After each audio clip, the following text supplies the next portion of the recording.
Meu nome é Rita da Conceição. Nasci e cresci numa cidade pequena do interior de Pernambuco, onde o vento trazia o cheiro do café torrando e as cigarras cantavam alto nas tardes de calor. Quando fecho os olhos, ainda vejo aquele chão de barro, as galinhas ciscando soltos e o rosto cansado de minha mãe, tentando esconder a fome atrás de um sorriso. Eu tinha 11 anos quando o destino me arrancou da infância. Lembro do dia como se fosse agora. O sol forte, o canto dos pássaros e o som das botas do coronel José Honório ecoando pelo terreiro. Ele veio montado num cavalo preto, com chapéu de couro e um olhar que ninguém ousava sustentar. Meu pai, homem simples e endividado, tremia quando falava com ele. Depois de uns minutos de conversa baixa, o coronel tirou um saco de feijão do alforje e o colocou sobre a mesa. Naquele instante eu não entendi, mas quando minha mãe começou a chorar, percebi que alguma coisa estava errada. A menina vai ter vida melhor com ele, mulher. Lá ela não vai passar fome, meu pai dizia, evitando me encarar. Eu gritava, implorava para ficar, mas a decisão já estava feita. Naquele dia, o feijão teve mais valor que a minha infância. Fui levada para a fazenda do coronel, longe de tudo que eu conhecia. Antes de continuar, meu filho, se essa história já tocou o seu coração, deixa o like, se inscreve no canal e conta aí nos comentários de que cidade você está me ouvindo. Assim o YouTube leva essa história para mais gente, porque toda lembrança bonita merece ser ouvida. A casa grande parecia um castelo e uma prisão ao mesmo tempo. Os corredores eram longos, cheios de retratos antigos e cheiro de madeira velha. As empregadas me olhavam com pena, cochichando baixinho. O coronel, homem de poucas palavras, me tratava com distância, mas nunca levantou a mão para mim. Ele me deu roupas novas, comida e mandou que eu aprendesse a ler com uma professora da vila.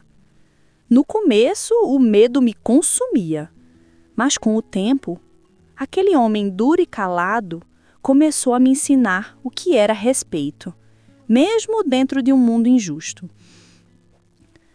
Um dia, menina, você vai entender por que eu te trouxe para cá. Ele dizia, olhando o horizonte. E eu, sem compreender, só abaixava a cabeça. Os anos passaram. Eu cresci dentro daquela fazenda, aprendendo a cuidar das contas, dos livros, dos empregados. O coronel me tratava mais como filha do que esposa, embora no papel eu fosse isso. As pessoas da cidade cochichavam, chamando-me de a menina do coronel. Mas eu sabia que, apesar de tudo, ele nunca me tocou sem respeito. Um dia, o silêncio da casa foi quebrado pela chegada de um automóvel levantando poeira na estrada. Dele desceu Augusto, o filho do coronel. Um rapaz da cidade grande, estudado, de terno claro e olhar altivo. Trazia raiva no peito. Achava que eu era a prova viva da vergonha do pai. Nos primeiros dias, me evitava. Depois, me confrontou. Você é a mulher que destruiu minha família. Chorei. Não por medo, mas por injustiça. Com o tempo, ele foi descobrindo a verdade. Que eu era só uma menina trazida para fugir da miséria, que o coronel nunca me tomou à força, que entre nós havia respeito e um tipo de afeto difícil de explicar. Quando José Honório adoeceu, a fazenda mergulhou num silêncio pesado. O homem forte de antes agora tossia sangue e já não saía do quarto.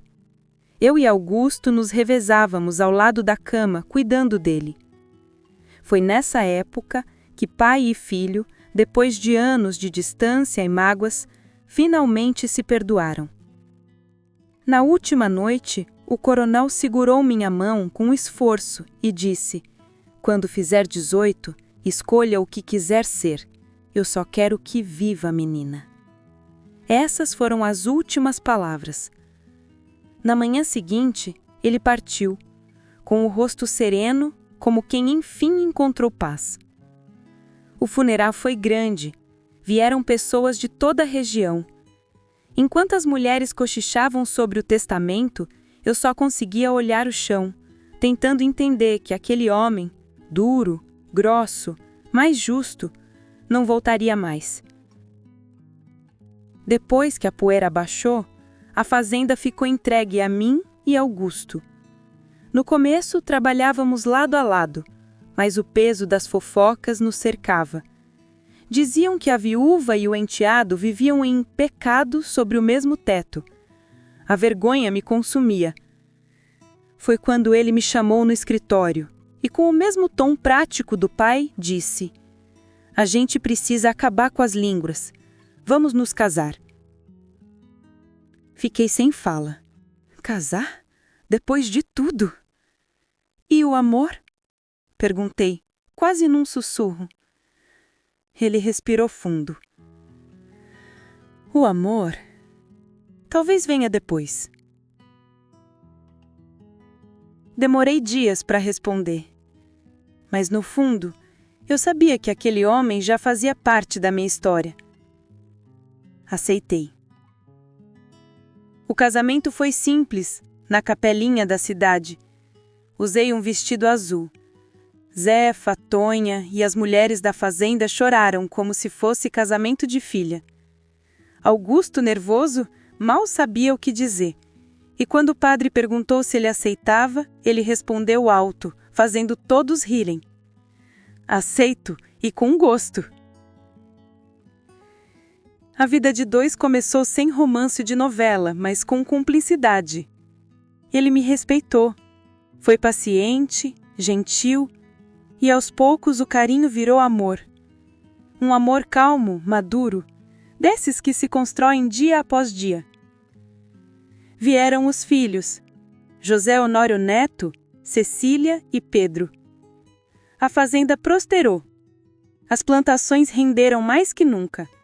E aquela casa, antes triste, virou lar cheio de risos, cheiros de bono e som de sanfona nos domingos. O tempo passou. Os meninos cresceram, casaram, e eu vi os netos correndo pelo mesmo terreiro onde um dia chorei de medo. Hoje, aos 84 anos, moro sozinha nos fundos da fazenda, numa casinha simples, cercada de hortas e galinhas. O corpo já não tem força, mas o coração carrega leveza. Às vezes sento na varanda e fico olhando o pôr do sol se esconder atrás dos cafezais. E penso, o duro e grosso da vida não foi o homem que me comprou, mas a pobreza que obrigou meu pai a vender. Foi a sociedade que fingiu não ver, mas também foi ela que me ensinou a resistir, a transformar a dor em raiz, medo em força e silêncio em sabedoria.